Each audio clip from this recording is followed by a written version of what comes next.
Hello और welcome to the channel hello competition. तो हम लोग जैसे कि वन शॉट सीरीज कर रहे हैं वैसे ही करंट इलेक्ट्रिसिटी का हमने कंप्लीट किया है और कुछ मोस्ट एक्सपेक्टेड क्वेश्चंस भी हमने डिस्कस किया है। ओके, तो आज हम लोग क्या करेंगे, जैसे कि आप देख पा रहे हो, रिफ्लेक्शन ऑप्टिक्स। ओके, मतलब इस चैप्टर में स्टूडेंट्स को थोड़ा प्रॉब्लम होता है।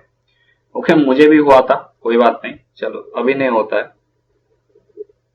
ओके, एक मिनट रुकना, हाँ चश्मा थोड़ा पहनना था वही। चलो चलो थोड़ा थ्योरी पहले डिस्कस कर लेते हैं। ओके, और बढ़िया थ्योरी कर लेते हैं। चलो प्लेन मिरर से स्टार्ट करते हैं।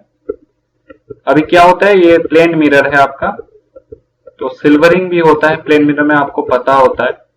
ओके, कि this is a single sided reflection axis. Okay, parabola type का हो गया, चलो कोई बात नहीं। आपको पहला क्या पता है कि इमेज जो होगा that will B virtual and erect. Okay, virtual हो सकता है, इरेक्ट होगा, वर्चुअल होगा और इरेक्ट होगा, वो क्यों सकता है यार, होगा। ओके, लैटरल इन्वर्जन होता है। ओके, एम्बुलेंस वाला क्वेश्चन आप लोग सभी किए होंगे कि एम्बुलेंस में कि उल्टा उल्टा लिखा रहता है। ओके, हाँ, लैटरल इन्वर्जन होगा। अब देखो, मान लो आपने ऑब्जेक्ट को यू डिस्टेंस पे रखा, तो इमेज भी सेम डिस्टेंस में फॉर्म होगा। Okay, that is v. Clear? अच्छा, मैग्निफिकेशन देखो, अब मैग्निफिकेशन में बताता हूं। आपको पता है ना, इमेज हाइट प्लेन मिरर में ऑब्जेक्ट हाइट का सेम होता है। आपको तो ये भी पता है यार, v is equal to u भी होता है, यहाँ पे साइन कन्वेंशन नहीं लिया मैंने। ओके, तो ऑब्जेक्ट हाइट और इमेज हाइट तो सेम होता है। अब मैग्निफिकेशन आपको क्या पता है, ratio of image height to object height. Okay, तो HI/H0, अब दोनों तो इक्वल है, तो प्लेन मिरर के लिए आपका मैग्निफिकेशन विल बी +1। ओके, बस इतना ही कुछ था। और एक बात आप कह सकते हो, that is the focal length क्या हो सकता है। देखो उसको ना बाद में डिटेल्स में बोलते हैं, चलो अभी नहीं। उसका एक क्वेश्चन भी मैंने दिया है, मोस्ट प्रोबेबली मैंने दिया हुआ है क्वेश्चन उसको। क्लियर? अब चलो लॉ ऑफ रिफ्लेक्शन के बारे में डिस्कस कर लेते हैं थोड़ा। चलो इसको इससे करते हैं। मान लो this is your the mirror. Okay, reflecting surface है, मिरर क्यों, सिर्फ रिफ्लेक्टिंग सरफेस ही है। Okay, this is your incident ray, अब this is your normal. Okay, and this is your reflected ray. अब इंसिडेंट रे नॉर्मल के साथ जो एंगल बनाएगा that is I, angle of incidence. Okay, incidence angle. और reflected ray normal के साथ जो बनाएगा that is your angle of reflection. Okay, तो पहला लॉ सीधा सीधा हमको कहता है कि आपका दोनों एंगल सेम होगा, बराबर होगा।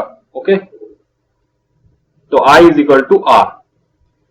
सेकेंड लॉ क्या कहता है, देखो इसको मान लो पॉइंट P है। सेकेंड लॉ सीधा सीधा याद रखना। ओके, ये एक पार्ट छोटा सा है ना, वो मिस कर जाते हैं स्टूडेंट्स, कि the incident ray, the normal and the reflected ray at the point of incidence. Okay, at the point of incidence लोग नहीं बोलते हैं, लेकिन बोलना चाहिए। Okay, at the point of incidence all lie in the same plane. Clear? अब इतना ही तो था, इतना ही दोनों लॉ आपका था। अब सेम प्लेन में लाई करना मतलब को प्लेनर होना है। ओके, एक ही टर्म है दोनों, सेम प्लेन में लाई करना या फिर को प्लेनर बोलना एक ही बात है, बराबर की बात है। बहुत जगह मैं देखा कि मतलब को प्लेनर भी लिखा हुआ होता है। ठीक है, अब इतना था। अब आपको पता है स्फेरिकल मिरर, दो तरह का स्फेरिकल मिरर होता है। एक क्या होता है आपका कनकेव मिरर, एक क्या होता है आपका कन्वेक्स मिरर। आप मेरा हाथ को ऐसे देख लो। Okay, this is the concave part. Okay, क्योंकि अंदर की तरफ घुसा हुआ होता है, this is the concave part. And ये जो बाहर की तरफ बल्ज्ड आउट होता है ना, this is the convex part. आप एनसीईआरटी देखो, बढ़िया विजुअलाइजेशन कराया उन्होंने चम्मच से। ओके, एक स्पून से। ऑलराइट, चलो अब एक काम करो, इसको जो टर्म्स होता है ना, स्फेरिकल मिरर्स के रिलेटेड जो टर्म्स होते हैं आपको तो वो पता ही होता है, तो उसमें मैं और ज्यादा नहीं जा रहा हूं। बेसिक बेसिक डेफिनेशन आप कह ही सकते हो। ओके, लेकिन मैं एक दो फॉर्मूला यहाँ पे लिख देता हूं, that those are important during problem solving, कि एफ इज इक्वल टू आपका होता है आर अपॉन 2, कि फोकस जो होता है मतलब फोकल लेंथ आपका half of the radius of curvature होता है। आपका very famous mirror formula 1/v is equal to 1/u is equal to 1 upon f. Okay, इसके अलावा आपका जो होता है that is the magnification formula. तो वेरी बेसिक जो होता है आपका hi upon ho, image height upon object height, या फिर होता है आपका -v अपॉन u। अच्छा बेटा सुनो, -v अपॉन u यहाँ पे भी साइन कन्वेंशन को अप्लाई करना पड़ेगा आपको। ओके, इन तीनों फॉर्मूला में ही आपको साइन कन्वेंशन स्ट्रिक्टली अप्लाई करना पड़ेगा। ओके, साइन कन्वेंशन कुछ ऑप्टिक्स में ना, कुछ पढ़ो ना पढ़ो, सिर्फ ये मिरर फॉर्मूला और साइन कन्वेंशन पढ़ के चले जाओ जरूरत पड़े तो। ओके, अगर आपको कुछ नहीं आ रहा ऑप्टिक्स का, ठीक है, साइन कन्वेंशन आपको जरूर पढ़ना है, बार बार बोल रहा हूं आपको। या फिर आपको तो पूरा लिखने देगा, लिखो साइन कन्वेंशन लिखो आप, और या फिर क्वेश्चन सॉल्व करने जाओगे तो साइन कन्वेंशन के बिना तो होगा नहीं। और एक चीज आपको क्या करना है, रिगोरसली रे डायग्राम को प्रैक्टिस करो। ओके, मैं यहां पे नहीं कर रहा, लेकिन आप जरूर करो, रे डायग्राम को प्रैक्टिस करो।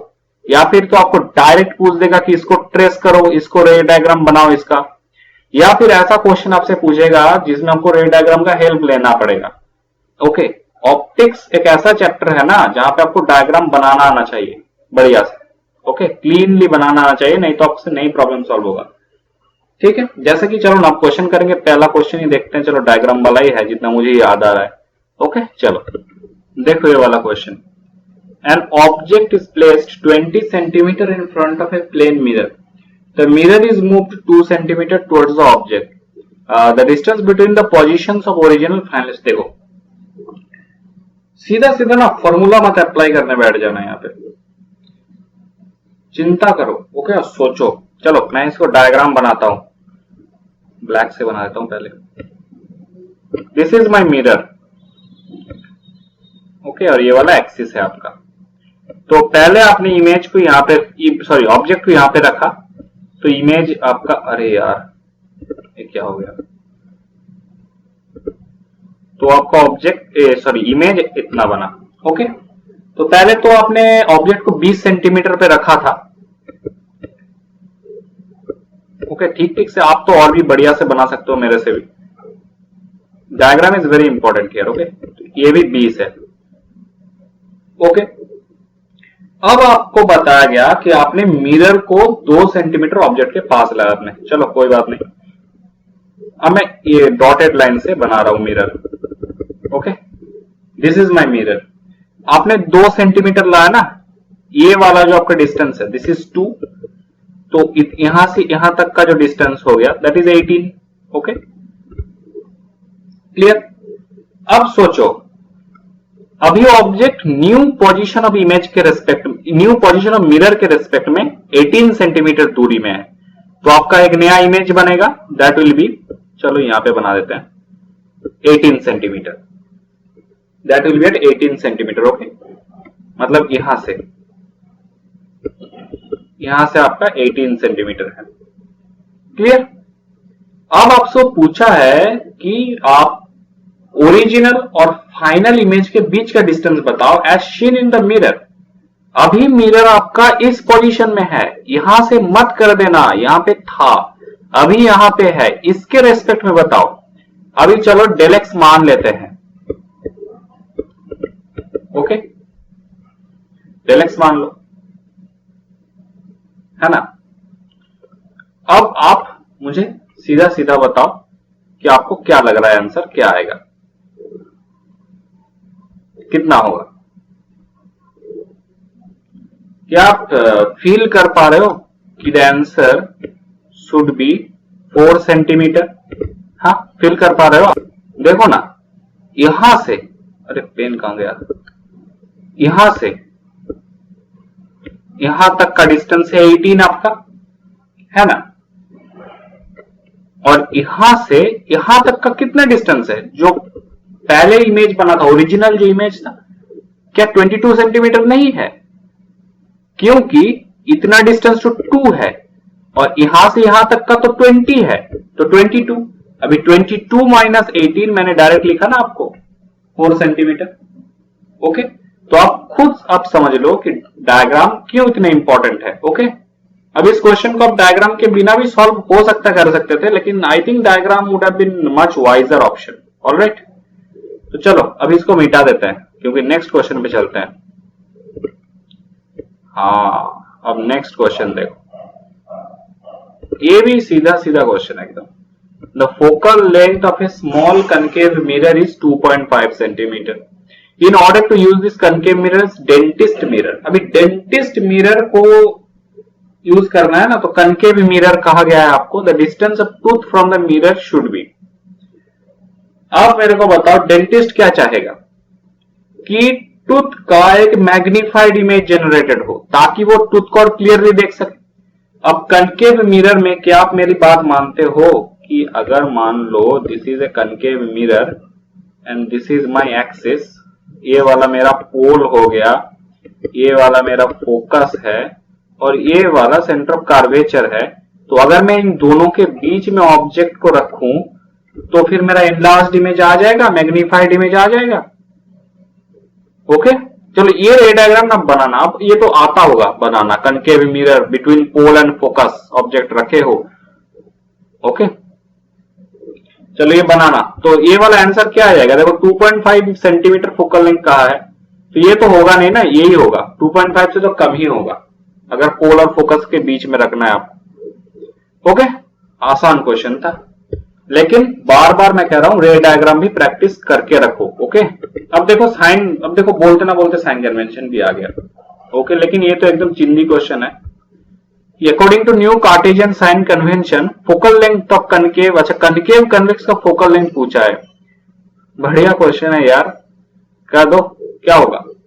कनकेव का पॉजिटिव है तो हो ही नहीं सकता यार, कनकेव का नेगेटिव आता है, कन्वेक्स का पॉजिटिव, तो दोनों पॉजिटिव दोनों। अब देखो ऑप्शन टी आंसर आ जाएगा ना, डायरेक्ट क्वेश्चन है, डायरेक्ट क्वेश्चन है। ओके, साइन कन्वेंशन भी आपको याद रहना चाहिए, अभी इस स्टेज में आकर तो एटलीस्ट रहना चाहिए याद। ओके, अब इस क्वेश्चन को पढ़ो, नेक्स्ट क्वेश्चन को पढ़ो, मैं थोड़ा सा इसको नीचे लेके जाता हूं। ऑलराइट, देखो ऑब्जेक्ट है 5 सेंटीमीटर साइज का, आपने 20 सेंटीमीटर दूरी पे रखा है, कन्वर्जिंग मिरर है, कन्वर्जिंग मिरर मतलब कनकेव मिरर, तो फोकल लेंथ 15 सेंटीमीटर है। ओके, चलो एक काम करते हैं ना, मैंने पहले भी आपको सिखाया है कि डेटा को पहले आप लिख लो, that will be very easy then to solve the question. आपको ऑब्जेक्ट हाइट आपको 5 है, मैं यूनिट्स नहीं लिख रहा, हर कुछ सेंटीमीटर में दिया गया है। ओके, इट इज अंडरस्टूड कि सेंटीमीटर में आंसर आएगा, मतलब आप लिखना, मैं यहाँ पे नहीं लिख रहा, ठीक है, ऐसा नहीं कि आप नहीं लिखोगे। अब देखो, अब आपको क्या गया, डिस्टेंस कहा गया है, यू ऑब्जेक्ट डिस्टेंस, डायरेक्ट मैं साइन कन्वेंशन भी अप्लाई कर ही दे रहा हूं यहाँ पे गिवन डेटा पे। Okay, -20 centimetre. आपको फोकल लेंथ भी कहा गया, आप बताओ कनकेव मिरर का फोकल लेंथ तो नेगेटिव आता है ना, अभी पिछले क्वेश्चन में हमने करा 3 नंबर क्वेश्चन वाला ऊपर वाले में। Okay, at what distance from the mirror should a screen be placed to get the sharp image. अभी शार्प इमेज आपको चाहिए तो कहां स्क्रीन रखोगे? अभी स्क्रीन को वहीं पे रख दो जहां पे इमेज तैयार होगा, इमेज डिस्टेंस निकाल दो, सीधा बात है। मिरर फॉर्मूला अप्लाई करो 1/v, तो मैं डायरेक्ट कर रहा हूं -1/20। ओके, तो थोड़ा बहुत नहीं, इसको फास्ट करना सीखो, -1/15, तो क्या आ जाएगा बताओ? 1/v, तो डायरेक्ट मैं यहां पे लेके जाऊं तो 1/20 -1/15। ओके, तो 1/v इज इक्वल टू, अब ये कितना आएगा? ये तो 60 आ जाएगा ना एलसीएम से, तो ये वाला हो जाएगा -1/60, तो v आ जाएगा आपका -60।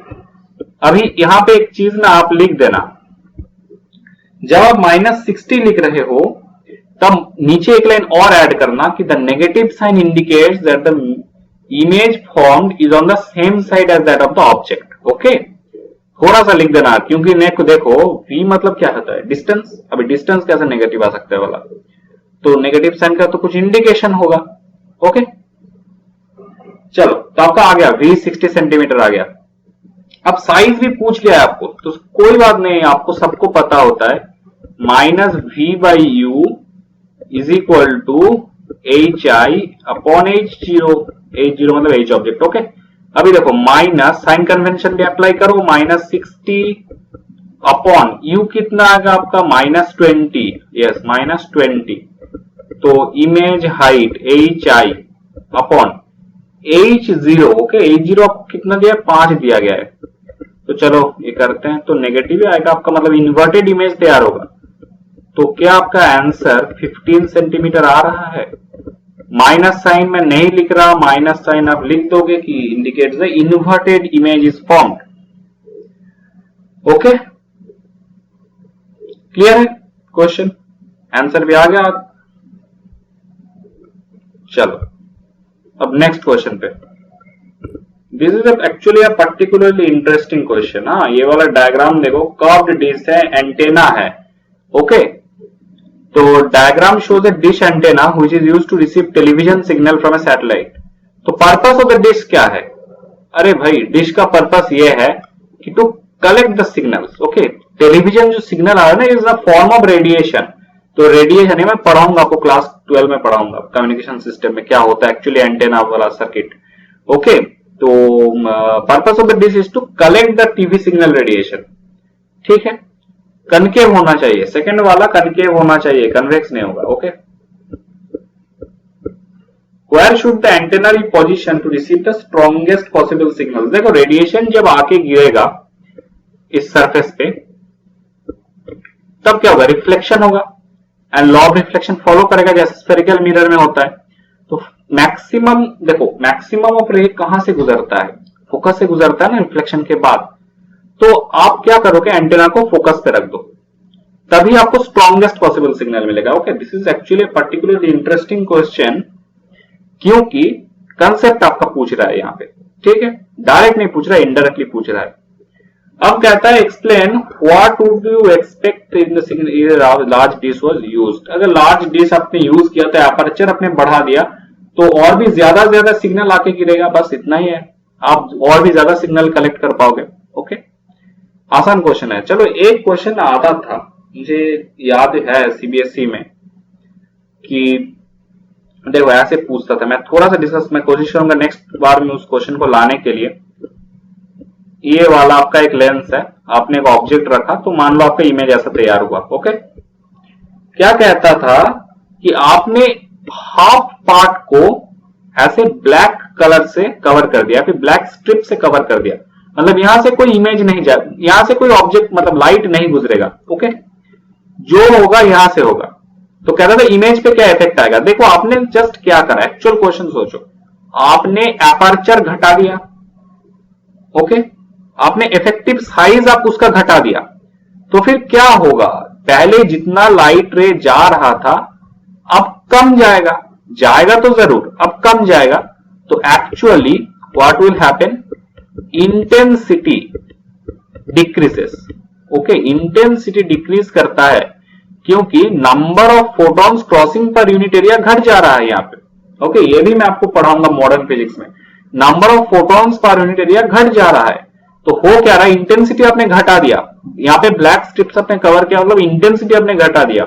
इंटेंसिटी घटा देने से क्या होगा, द इमेज जो फॉर्म होगा उसका ब्राइटनेस घट जाएगा यार, उसका ब्राइटनेस घट जाएगा, या फिर इमेज थोड़ा डिम्ड होगा, डिम हो जाएगा। ओके, ब्राइटनेस घट जाएगा।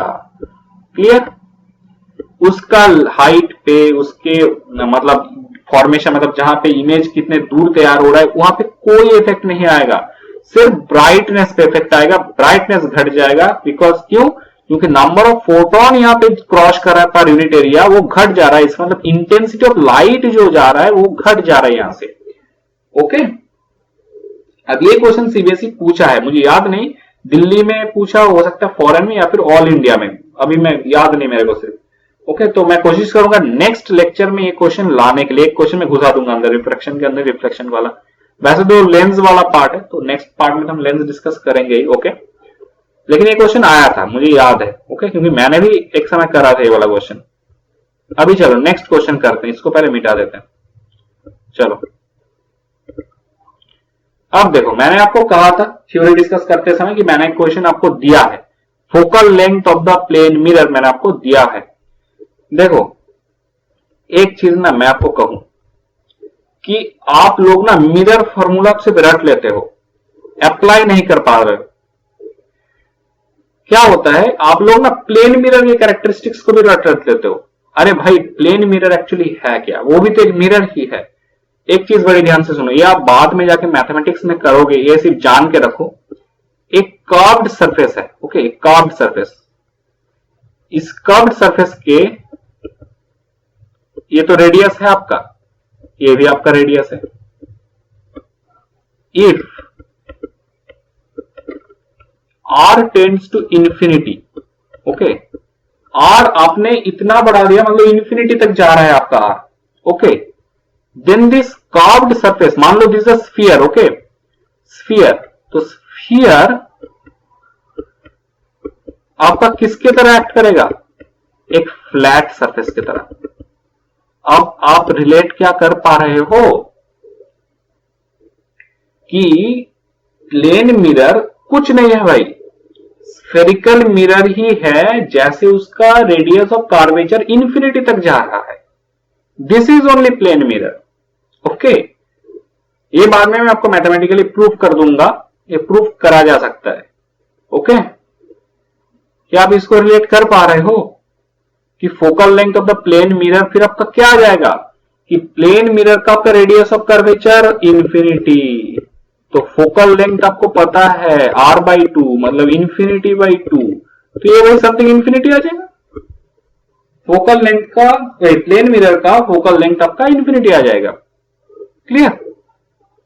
और क्या, अब हाँ, अब कोई मान लो इसको रिलेट नहीं कर पाए, जो लोग मतलब ओलंपियाड के लिए तैयार हो रहे हैं या फिर बाद में जाके आईआईटी, अभी के लिए आईआईटी के लिए भी प्रिपरेशन ले रहे हो 9-10 में ही फाउंडेशन लेवल पे, वो लोग आई थिंक इस बात को रिलेट कर पाएंगे, ओके। लेकिन मान लो कोई रिलेट नहीं कर पा रहा है, कोई बात नहीं, आप एक काम करो, आपके पास तो एक बड़ा अस्त्र है ना, बड़ा वेपन क्या है, मिरर फॉर्मूला।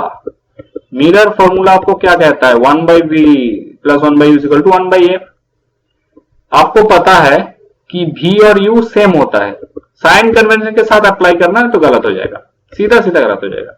1/v प्लस, अब इसको साइन कन्वेंशन अगर अप्लाई करते हो तो -u आ जाएगा, लेकिन v तो उल्टे साइड पे, राइट साइड पे तैयार होता है, तो 1/f। तो अब u = v होता है, तो 1/v - 1/v तो = 1/f, ओके। तो 1/f आपका 0। अब बहुत लोग क्या करते हैं, 1/f आपका 0 आ गया तो f भी 0 आ गया, ऐसा नहीं होता है। 1/f आपका 0 आया है तो f आपका क्या आ जाएगा, 1/0 which is infinity, ओके। लेकिन मैं ना इससे, ये तो ठीक ठाक है एकदम, इससे बहुत ज्यादा मैं इस विजुअलाइजेशन पे ज्यादा जोर देता हूं कि कर्व्ड सरफेस के जो आपका रेडियस है उसको आप स्ट्रेच करो ना, ऐसे स्ट्रेच करो तो रेडियस इंफिनिटी तक जाएगा, that will become a flat surface, okay. तो चलिए आज के लिए इतना ही। नेक्स्ट क्लास में मैं श्योरली आपको रिफ्रैक्शन और लेंस उससे रिलेटेड क्वेश्चन, और मैंने जो कहा अभी ब्राइटनेस घटने वाला, वो वाला क्वेश्चन भी मैं देख लूंगा कहां पे है, ओके। और अगर आपको ये पार्ट अच्छा लगे तो प्लीज लाइक, शेयर, सब्सक्राइब कर दीजिएगा, ओके। चलो टिल देन, टाटा, बाय।